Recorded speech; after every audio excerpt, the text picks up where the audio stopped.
Well, hello, welcome back to the channel. Tonight we're going to be working on the transmission reassembly on this Allis Chalmers WD project. So if that's something that you're interested in, stick around because it's coming up. All right, so I have spent several hours on just wire brushing and cleaning up the rear housing and the transmission section of this WD. Basically, I'm at the point now where I'm ready to start the reassembly of all the gears, the lower shaft and the main shaft. I got my new bearings and things lined out for the one that was bad back in this cavity, new bearings for the front. And so that's something we're going to start working on here. And really for this assembly, the last time I took it apart, I had it laid down on the floor. In this case, I used my crane here, and I just got it lifted up and set the housing up on my bench. So what that's going to allow me to do is work basically at waist level. It's going to be a lot easier to work on and see what's going on, as well as getting things set up so that you can see it through the camera lens. So anyway, with that said, we're going to get rolling here, and we'll just I'm probably going to turn this thing around just a little bit, get my parts laid out, and then we'll get started. All right, so I've got my table cleaned off, and I got all my parts laying up here. Got some new parts, new bearings, new races, and then I have cleaned all of the gears and the shafts that are going back in the tractor in the parts washer, and I've got those things ready for reassembly. So this will be our main shaft gears, then we got the pinion shaft that you saw the bearing replacement on, and then the secondary or intermediate shaft is right here, and then top left hand corner right up here we got our reverse sliding gear in the shaft for that. So first things first, we've got to drive in at least one race in order to get started with our intermediate shaft, the shaft down at the bottom.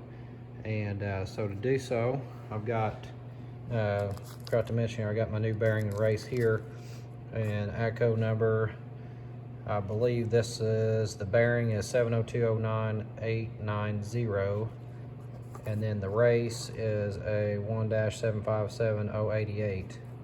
So that number there may be a little bit different in the book here. So just reference your book for your part numbers on those.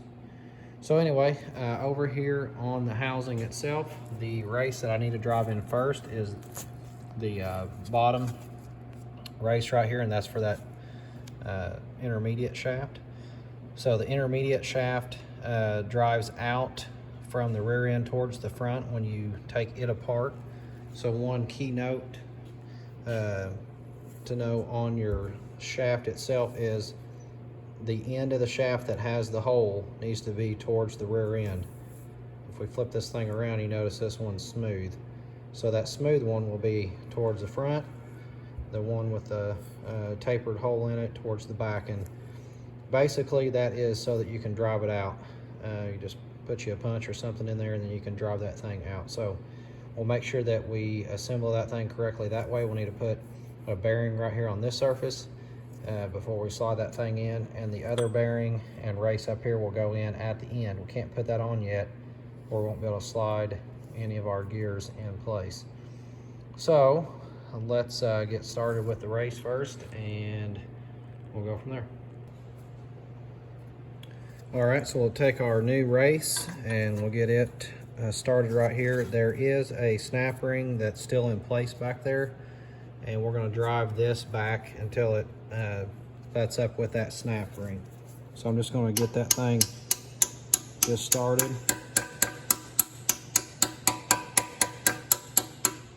And then the easiest way, as I've mentioned before, is if you can find a socket that'll fit the hole. This is a 2-inch hole. It almost fits perfectly in there. So if I can hold this thing up in place, we'll go ahead and we'll drive in that race the rest of the way.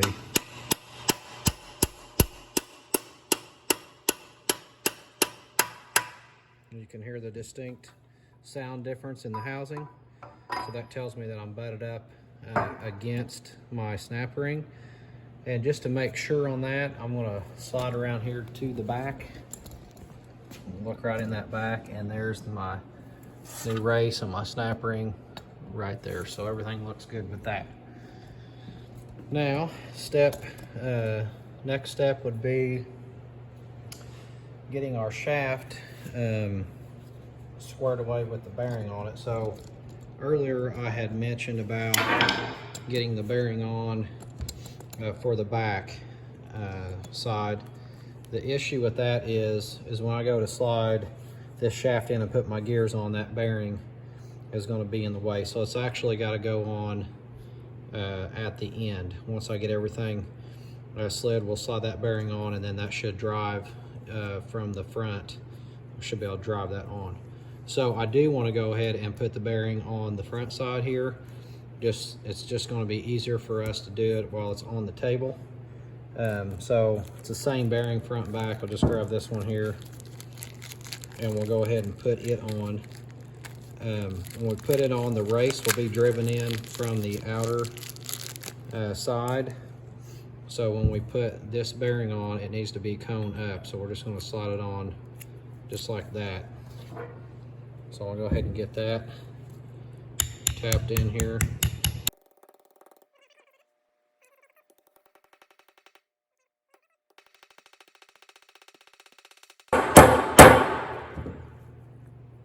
And we could hear the distinct difference again as it is all the way back here against the shaft.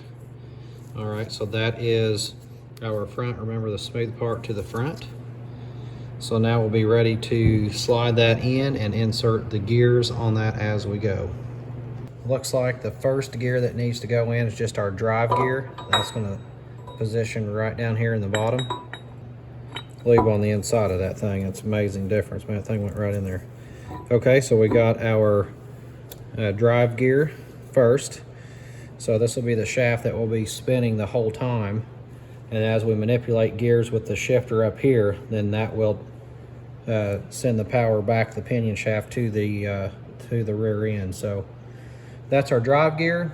Up next is a collar. It's kind of like a little spacer. And then after the spacer is our third gear. And if you look at third gear, you want to make sure that your angle on your gear is to the front of the tractor.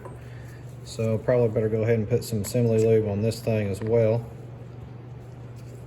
And that way it'll help it slide together. I've had all this stuff in the parts washer, so anything that was on it, lubrication wise, is now gone.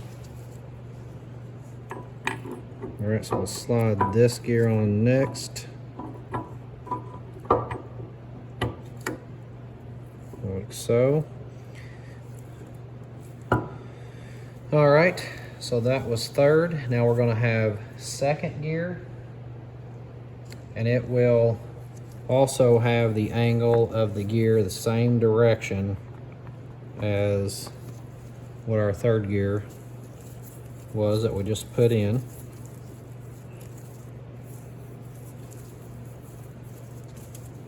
All right, so we'll slide that one on.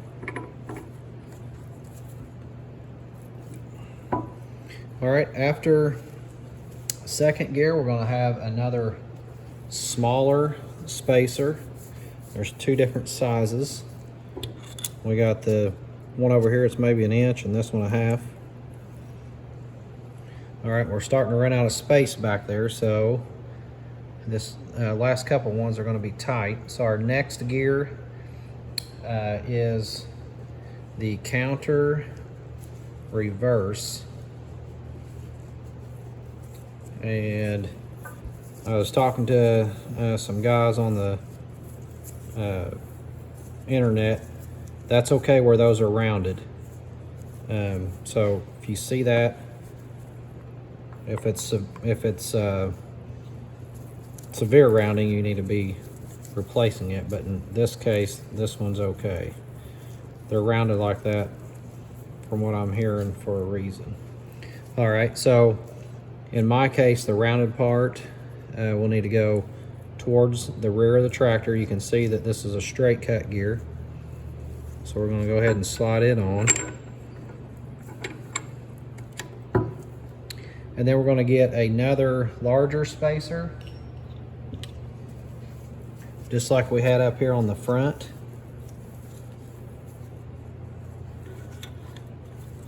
And before it gets too tight in here, I want to go ahead and take the bearing that's going to be in that race back there, and I'm going to go ahead and set it in place like this. I'm going to go ahead and lube the inside of that so that it'll be ready for the shaft here in a minute.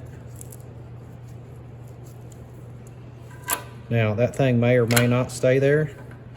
So one trick that I've found that works well is if you have a really strong magnet, just go on the back side of that and put that magnet in place, and that'll hold that bearing there. So let me grab my magnet, and that's what I'm going to do with this one. All right, so this is my magnet, and it's very strong. You just about cannot separate it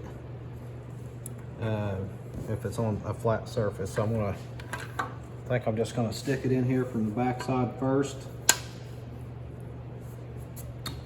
And you can see that in there partially. And you can see gotta get that straight. Actually, I may need to take that thing out first. Yep. Okay, I got my bearing where I want it. There we go. So my bearing's nice and flat. I've got the magnet on the back side to hold it, and hopefully that'll give me enough room to get my last spacer in first gear to be installed. So here is first gear.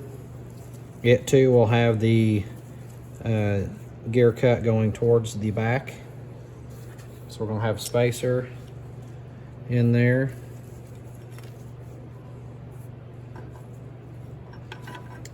I know it's tight, but it'll fit.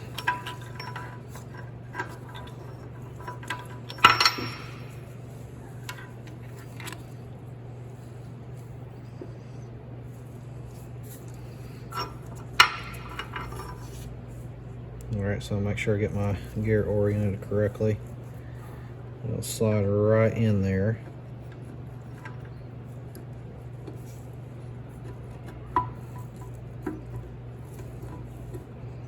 And I'm really just filling back in there. I'm going to push the shaft. I got it through the gear. Now I'm going to lift up and get it started in the bearing. Hopefully what feels like it's in the bearing. That last gear is not on the shaft yet. I thought it was, but it's not. So I'm just going to try to get that thing twisted around in place. There it went. Okay, so right now I've got the other end of that shaft started on the bearing. And I'm actually just going to lift up here and just tap it very lightly. So I'm lifting up on the shaft here. I'm just going to tap this.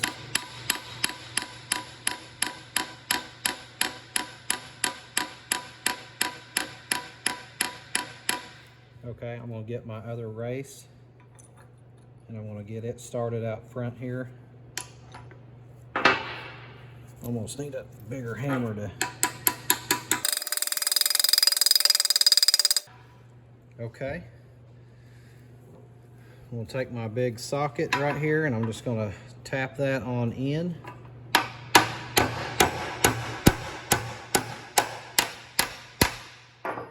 Now on the inside here, I've got a snap ring that's going to go, so I'm just going to make sure everything's spinning okay back here. I'm going to get my magnet out of the back here. It's not really affecting anything. Can't pull it off there, my hands are too slick. So I'm going to go ahead and drive this on in. So I'm going to tap on the shaft. I don't want to hurt my bearing. I'm going to tap the race now, so it catches up, and I'm getting very close. You know, this gear here, I guess once it's driven in, it'll be set.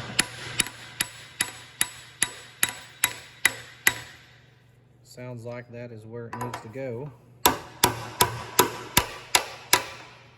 Okay, yep. Alright, I'll see my snap ring location right down here at the bottom. I'll just go ahead and put that snap ring in place. These are always a lot harder than they look most of the time.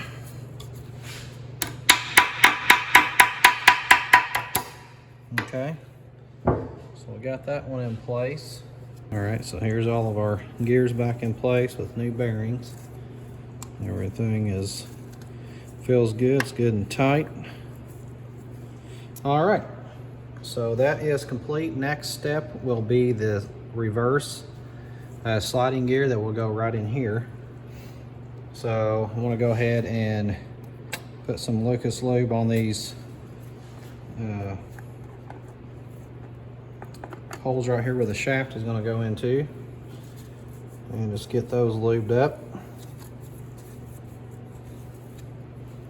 Need a little more. I'll be putting some on the shaft as well.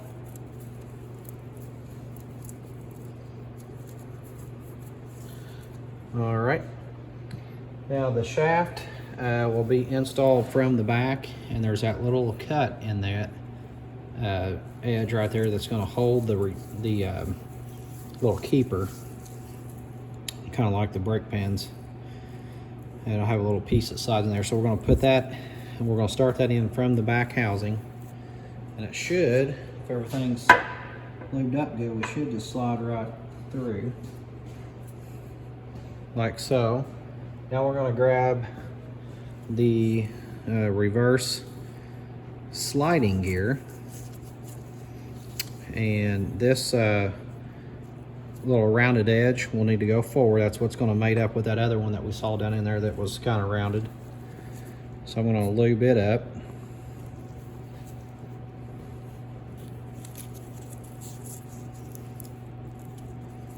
And I'm going to reach in the housing back here and hold that gear in place, and hopefully just slide everything together here.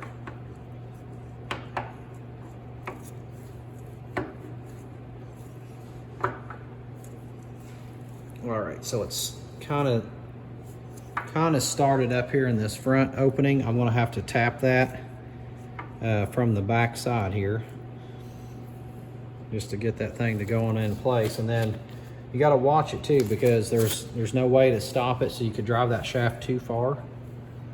So you just want to tap it and then see where your keeper is, and I'll show you that process. All right, so we're looking in the back housing now, and you can see right here is the shaft that we were just putting in for the sliding reverse gear. So I'm gonna go ahead and tap that on forward.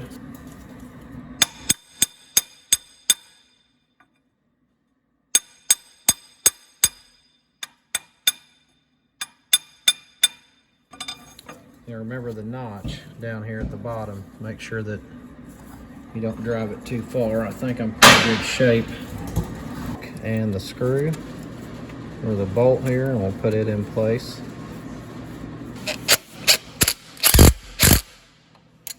All right, so I've got my lock in place, and that shaft will not be able to come out. All right, now that that's done, we will be set up to do the main shaft. All right, this will conclude the video for the intermediate shaft and the reverse sliding gear shaft on this WD. Check out the next part for the full installation of the main transmission gears. Thanks for watching. Hit like, subscribe, and share this video. Until next time.